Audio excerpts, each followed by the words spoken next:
तरीके से उस समय की सच्चाई पर आधारित ये फिल्म है जो हमारे देश में एक ऐसा वातावरण जो बना था जो जिसको साफ करने में महत्वपूर्ण भूमिका निभाएगा। निवेश को आकर्षित करने के लिए मुख्यमंत्री जी इंग्लैंड और जर्मनी की यात्रा करने जा रहे हैं। इसके पहले आप सबको मालूम है कि रीजनल इंडस्ट्री कॉन्क्लेव हुई, अंतिम अभी रीवा में हुई और उसके बाद दिसंबर और जनवरी में नर्मदापुरम और शहडोल में भी होने जा रही है। उसके पहले ये विदेश यात्रा काफ़ी लाभदायक साबित होगी और जिस तरीके से 2,75,000 करोड़ के इंटेंशन टू इन्वेस्ट प्राप्त हुए पिछले रीजनल इंडस्ट्री कॉन्क्लेव में और जिसमें लगभग 3,28,000 रोजगार सृजन होने की संभावना है, तो एक रीजन लेवल पे इस प्रकार के इंडस्ट्री कॉन्क्लेव करने का बहुत ही अच्छा असर दिखाई दे रहा है, क्योंकि मध्य प्रदेश में पर्याप्त संभावनाएं रीजन लेवल पर है और जब वहाँ पर इस प्रकार के कॉन्क्लेव हुए तो उसके अच्छे परिणाम सामने आए हैं। ये जो विदेश यात्रा है ये भी मध्य प्रदेश में औद्योगिक क्रांति लाने की दिशा में महत्वपूर्ण भूमिका होगी, ऐसा हम सारे लोग भरोसा कर रहे हैं। 24 से 29 नवंबर की ये यात्रा मुख्यमंत्री जी की रहेगी। मोहासा जो बाबई औद्योगिक क्षेत्र उसमें विद्युत और नवकरणीय ऊर्जा के यंत्रों को बनाने के लिए जो जमीन आवंटित की गई थी उसमें फिर से लोगों का निवेश करने का और भी लोग सामने आ रहे हैं, इसलिए उसके विस्तार के लिए औद्योगिक क्षेत्र के विस्तार के लिए भी 441 एकड़ भूमि और उद्योग विभाग को आरक्षित की गई है।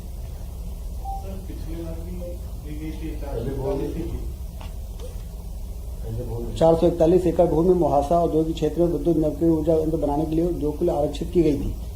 राज्य सरकार के इस निर्णय के क्रम में 26 उद्योगों के ऑनलाइन इन्वेस्ट करने के जो प्रस्ताव प्राप्त हुए, जिसमें 25,000 करोड़ के निवेश की संभावना है। अत्यधिक उत्साहवर्धक रिस्पांस के दृष्टिगत अधिक भूमि उक्त प्रयोजन के लिए प्रदान करने हेतु अतिरिक्त भूमि आरक्षित किए जाने का प्रस्ताव 3 दिसंबर की मंत्रिमंडल की बैठक में स्वीकृत करने का प्रस्ताव किया जाएगा। तो उसमें एक्चुअल में कितनी और जमीन आरक्षित होगी वो फिगर सामने आएगा।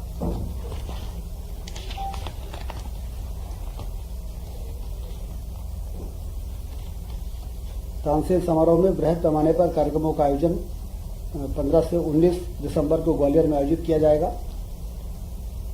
गांधीनगर में गुजरात सरकार के साथ जो चर्चा हुई उसमें सीएम डैशबोर्ड, गिफ्ट सिटी तथा रिवर साइड डेवलपमेंट का अवलोकन किया गया है। गुजरात की बेस्ट प्रैक्टिसेस को मध्य प्रदेश अपनाएगा। ऊर्जा दक्षता एवं नई तकनीकों को समझने में ऊर्जा विभाग आईआईटी तथा आईआईएम से एमओयू करेगा।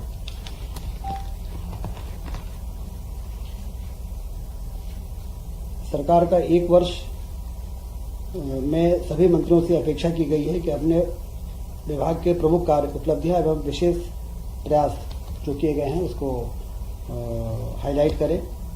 अपने विभाग के अगले सालों की प्रमुख योजनाएं और 5 बड़े काम भी चयनित कर उनके क्रियान्वयन की दिशा में उसकी रिव्यू करके और उसको प्रस्तुत करने का भी आग्रह मंत्रियों से किया गया है।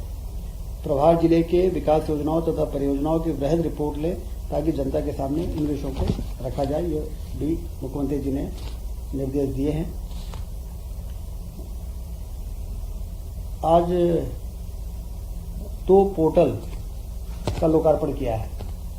संपदा संचालनालय ऑनलाइन आवास आवंटन प्रक्रिया एवं ई आवास पोर्टल। यह पोर्टल न होने से लोगों को कहाँ पे कौन सा घर उपलब्ध है और किस प्रकार से आवेदन करें और लोगों को चक्कर लगाने पड़ते थे। तो ये पोर्टल से अब संपदा अंतर्गत जितने भी शासकीय आवास है, कर्मचारी अधिकारियों को आवंटित करने में उनको भी आवेदन करना आसान होगा और उनको आवंटित करना भी आसान होगा।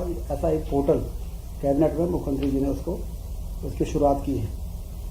और दूसरा, आंगनबाड़ी कार्यकर्ताओं एवं सहायिकाओं की भर्ती का भी ऑनलाइन पोर्टल, ये देश का पहला नियुक्ति वाला पोर्टल होगा, जिसमें इस पोर्टल के माध्यम से इनकी नियुक्ति की जाएगी। इसके अलावा श्री कृष्ण पाथे न्यास की स्थापना हुई। भगवान श्री कृष्ण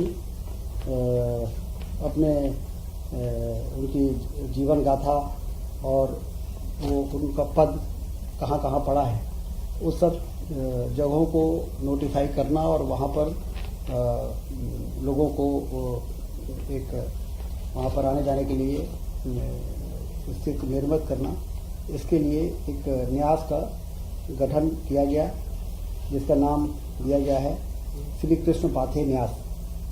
इसमें 28 सदस्य होंगे, 23 शासकीय सदस्य होंगे और 5 अशासकीय सदस्यों को 3 वर्ष के लिए नामांकित किया गया है।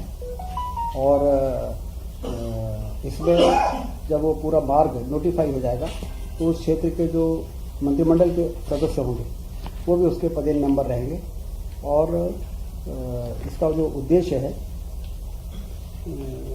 वो उसको प्राप्ति के लिए शोध, रिसर्च होगा, सर्वेक्षण एवं विकास कार्य के लिए आवश्यकता अनुसार विशेषज्ञ समितियों का गठन किया जाएगा। और जिस तरह से राम गमन पथ का गठन हुआ और उस पर काम की योजना बन रही है, उसके प्रोजेक्ट बन रहे हैं और जो हमारे श्रद्धालु हैं उनके लिए बहुत ही उत्साह का विषय रहा है। कृष्ण पाथे न्यास भी बनने के बाद हमारी जो सांस्कृतिक धरोहर है और जो हमारी सांस्कृतिक मान्यता है, उसके पुनर्स्थापना में यह जो निर्णय आज हुआ है ये बहुत ही महत्वपूर्ण भूमिका निभाएगा। स्वास्थ्य विभाग में 209 नर्सेस की भर्ती का निर्णय भी हुआ है। व्यापम से इसकी नियुक्ति हो चुकी थी, लेकिन चयन सूची से उनके पोस्टिंग नहीं हो पाई थी, क्योंकि 1 साल के अंदर जो जीएडी का सर्कुलर था उसके अंदर उनकी पदस्थापना हो जानी चाहिए थी। तो कैबिनेट ने उसको छूट दी है, क्योंकि नर्सेस के पद खाली हैं और इसलिए वो 1 वर्ष के बजाय 2 वर्ष होने के बावजूद उसमें जो छूट की जरूरत थी वो आज कैबिनेट ने छूट दी है और 209 अभ्यर्थियों को भर्ती करना का मार्ग प्रशस्त हो गया है। उज्जैन जिले में Ingoria Unhel 23.71 kilometre 2 lane with paved shoulder 10 metre चौड़ी सड़क 127.63 करोड़ की जो एमपीआरडीसी के माध्यम से विकसित होना है, उसकी अनुमति आज कैबिनेट ने दी। कुल मिला के ये सारे विषय पर आज चर्चा हुई है तो बहुत ही सार्थक बैठक कैबिनेट की संपन्न हुई। जो मुहासा है